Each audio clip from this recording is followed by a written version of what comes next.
White और 7 बौने।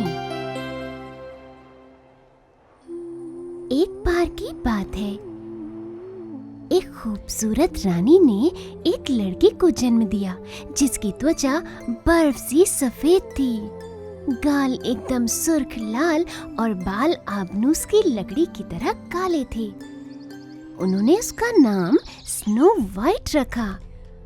पर स्नो वाइट के पैदा होते ही रानी बीमार हो गई और उनका स्वर्गवास हो गया।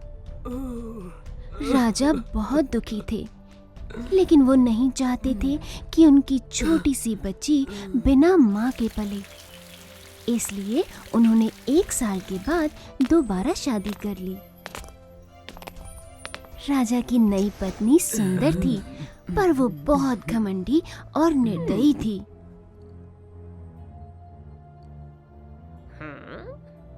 उसने काले जादू से राजा को अपने वश में कर लिया था और उसके पास एक जादुई आईना था जो हमेशा सच बोलता था। आईने, जादुई आईने, मुझे ये बता, कौन सबसे सुंदर है इस पूरी दुनिया में भला? रानी साहिबा, आप ही सबसे सुंदर हैं। समय बीतता गया और अब स्नो वाइट एक सुंदर युवती हो गई थी। उसकी सौतेली माँ से भी बहुत ज्यादा खूबसूरत।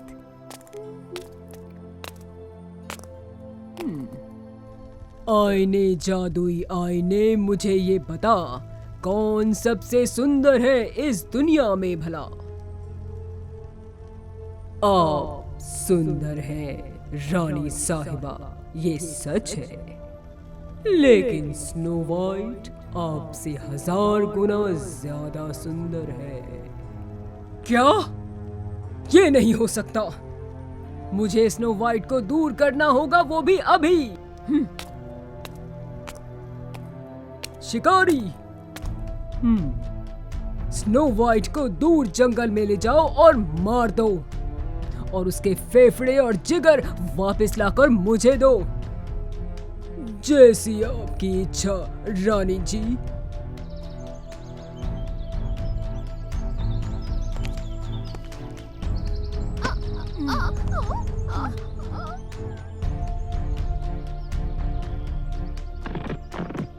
रानी ने जैसा कहा था, शिकारी ने वैसा ही किया।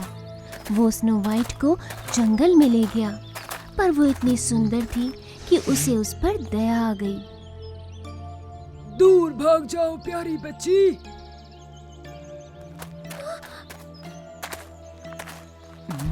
शिकारी ने एक जंगली सुअर को मारकर उसके फेफड़े और जिगर रानी को लाकर दे दिए और उसने उसे रात के भोजन के लिए पका लिया।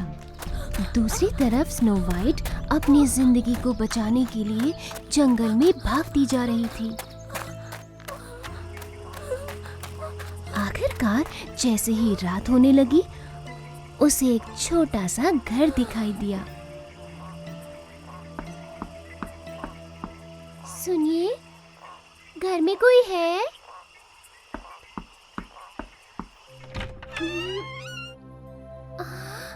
ओह, यहाँ तो खाना है। स्नो वाइट इतनी भूखी और प्यासी थी कि वो अपने आप को मेज पर रखे खाने को खाने से नहीं रोक पाई।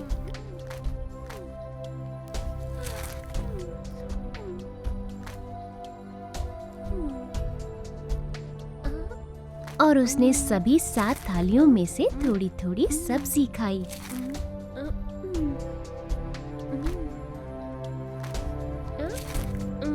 और फिर उसने सभी 7 प्यालों में से थोड़ा थोड़ा सूप पिया।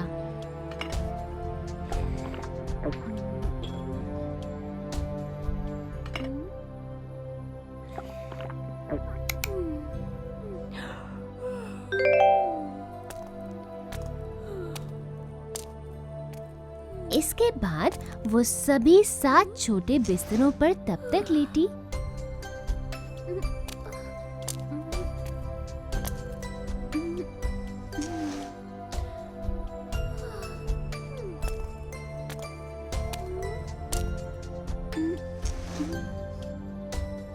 जब तक कि उसे अपने हिसाब का बिस्तर नहीं मिल गया और फिर वो गहरी नींद में सो गई।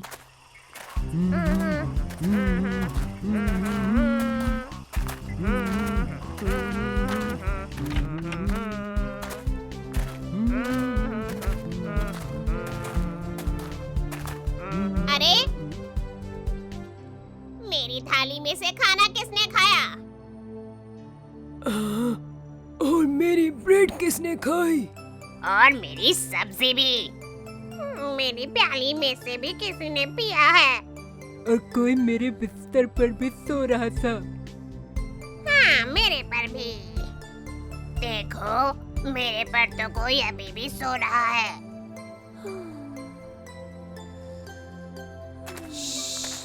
अरे, उसे मत जगाओ। ये तो बहुत सुंदर है। मैंने अपनी जिंदगी में कोई इतना खूबसूरत नहीं देखा। आप कौन है? हम 7 बौने हैं और ये हमारा घर है। आप कौन हैं?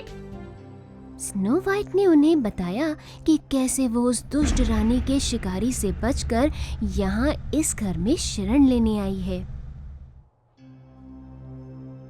बोनो को उस पर दया आ गई और उन्होंने उसे वहाँ तब तक रहने की इजाजत दी जब तक कि वो सफाई और खाना बनाने में उनकी मदद करे। ओह, धन्यवाद बोने भाइयों, आपकी मदद करके मुझे बहुत खुशी मिलेगी। अगली सुबह बौने अपनी अपनी कुल्हाड़ियाँ उठाकर सोने की खोज में पहाड़ों की तरफ चल दिए। चलते हैं स्नो वाइट। ध्यान रखना, किसी को घर में घुसने मत देना।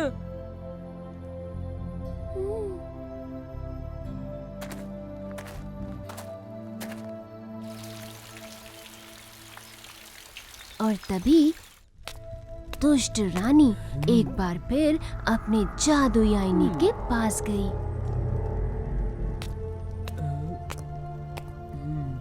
आईने, जादुई आईने, मुझे ये बता, कौन सबसे सुंदर है इस पूरी दुनिया में भला? आप सुंदर है रानी साहिबा, ये सच है।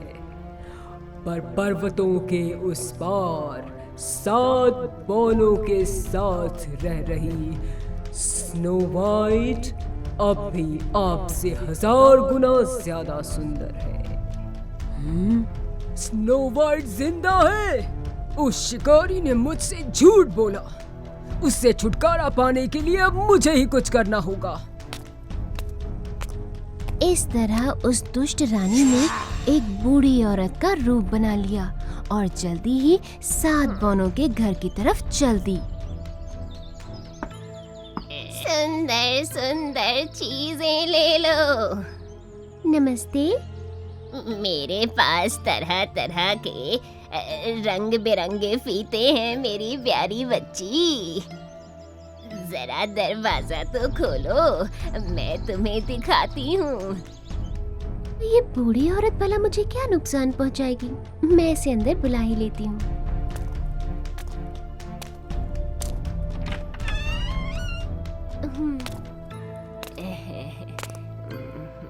आओ बेटी, मैं इसे लगाने में तुम्हारी मदद करती हूँ।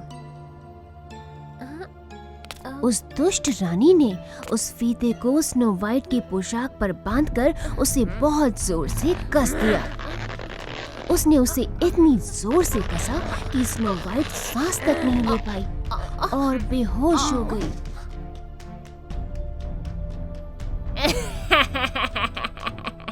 अब मैं फिर से दुनिया में सबसे ज्यादा खूबसूरत हूँ।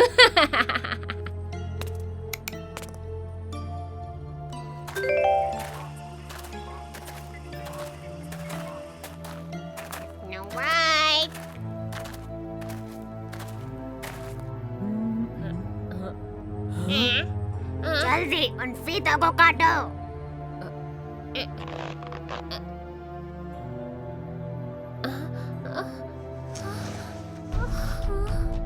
अरे क्या हुआ स्नो? मैंने एक बूढ़ी महिला को घर के अंदर बुला लिया। वो सुंदर सुंदर फीते बेच रही थी। वो तुम्हारी सौतेली माँ ही होगी। आगे से अपना ख्याल रखना स्नो वाइट। याद रखो कि अजनबी हमेशा वैसे नहीं होते जैसे कि वो दिखते हैं।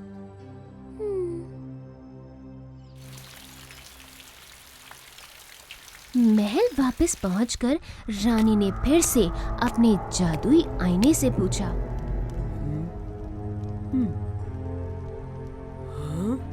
और उसे पता चला कि उन बौनों ने स्नो वाइट को बचा लिया है।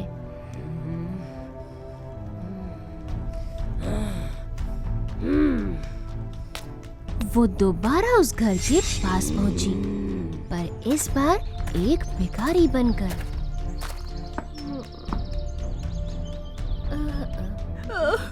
प्यारी बच्ची, मुझ पर दया करो। मुझे माफ कर दीजिए, पर आप एक अजनबी हैं। मैं तो सिर्फ एक गरीब भिखारी हूँ।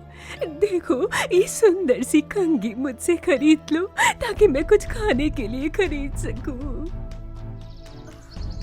उस चमकदार सुंदर कंघी को देखकर स्नो वाइट से रहा नहीं गया। लेकिन जैसे ही उसने उसे अपने बालों में लगाया, वो बेहोश होकर जमीन पर गिर गई। उसकी सौतेली माँ ने उस कंघी में जहर लगाया था।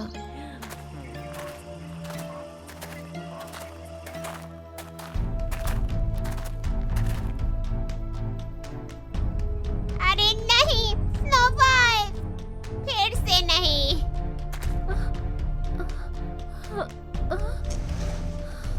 स्नो, अब अपना और भी ज्यादा ध्यान रखना।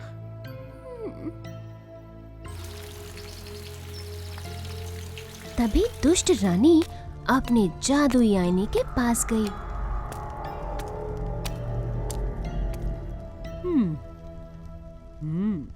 और उसे पता चला कि अभी भी स्नो वाइट पूरी दुनिया में सबसे ज्यादा खूबसूरत है। वो गुस्से में आग बबूला होकर सीढ़ियों से नीचे पैर पटकते हुए एक काल कोठरी में चली गई। और वहां उसने एक चमकदार और जहरीला लाल सेब बनाया। फिर वो 7 बौनों के घर की ओर वापस आई और इस बार उसने एक किसान का रूप बनाकर स्नो वाइट को वो सेब देने की कोशिश की। ये सेब तुम्हारे लिए है प्यारी बच्ची। नहीं, मुझे माफ कीजिए, मैं किसी अजनबी को घर के अंदर नहीं बुला सकती।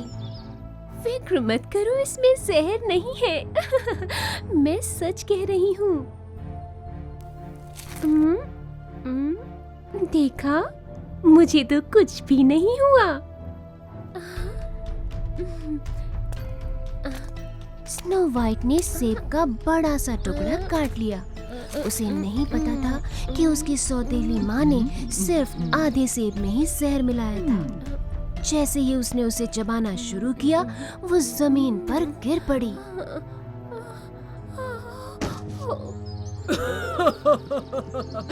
इस बार तो तुम्हें वो बौने भी नहीं बचा पाएंगे।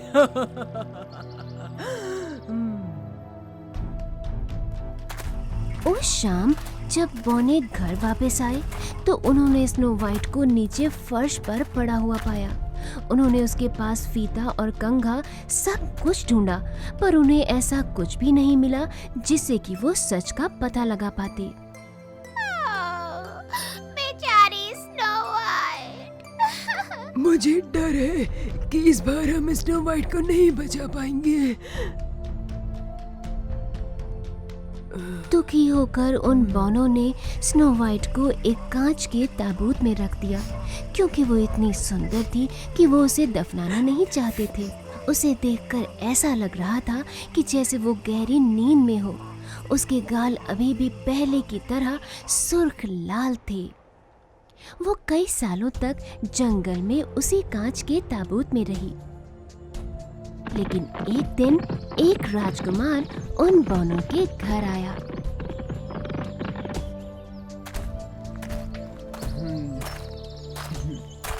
जब उसे पता चला कि स्नो वाइट एक राजकुमारी थी, तो वो उसे अपने साथ महल में ले जाना चाहता था। आपसे हमारा निवेदन है कि इस खूबसूरत राजकुमारी को आप हमें अपने महल ले जाने दीजिए। क्या करें, ले जाने देते हैं। हमें उसकी याद आएगी, लेकिन ठीक है, आप उसे ले जा सकते हैं। इसे इस सम्मान का अधिकार है। आखिरकार वो एक राजकुमारी है।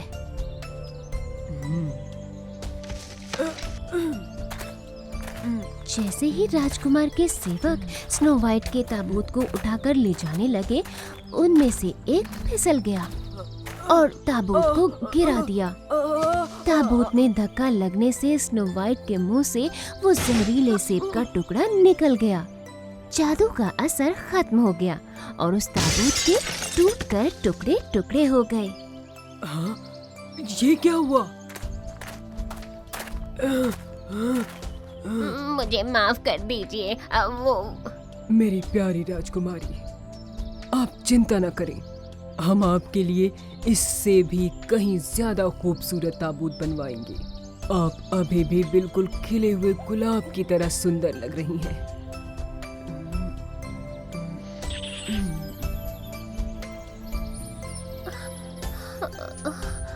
आप जिंदा हैं? ओह, ईश्वर का शुक्र है।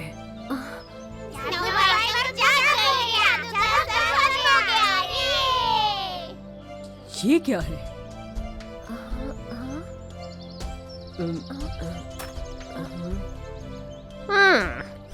जहरीला सेब। इसे इसकी दुष्ट माँ ने ही खिलाया होगा। दुष्ट सौतेली माँ? आप चिंता न करें राजकुमारी जी, हम आपका ध्यान रखेंगे। आपकी सौतेली माँ अब आपको कभी भी नुकसान नहीं पहुंचा पाएंगी। आपका धन्यवाद राजकुमार।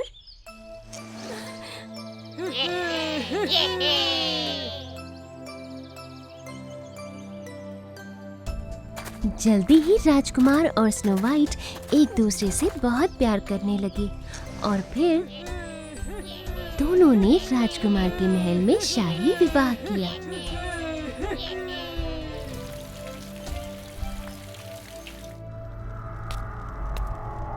जहाँ तक उस दुष्ट रानी की बात है, बहुत सालों तक उसका आईना उसे यही बताता रहा कि वही दुनिया में सबसे खूबसूरत है। लेकिन जैसे ही स्नो वाइट जिंदा होकर ठीक हो गई, वो कुछ और ही कहने लगा। रानी साहिबा सबसे खूबसूरत है, ये सच है। लेकिन पड़ोसी देश की एक नई रानी आपसे 1000 गुना ज्यादा खूबसूरत है। दुष्ट रानी गुस्से से लाल हो गई। फिर भी वो जानना चाहती थी कि आखिर ये नई रानी कौन है। इसलिए वो राज तिलक के समारोह में गई।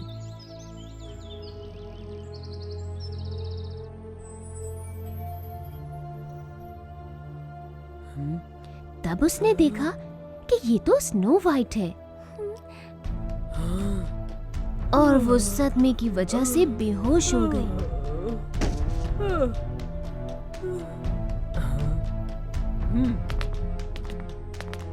राजकुमार के सेवकों ने उसे ले जाकर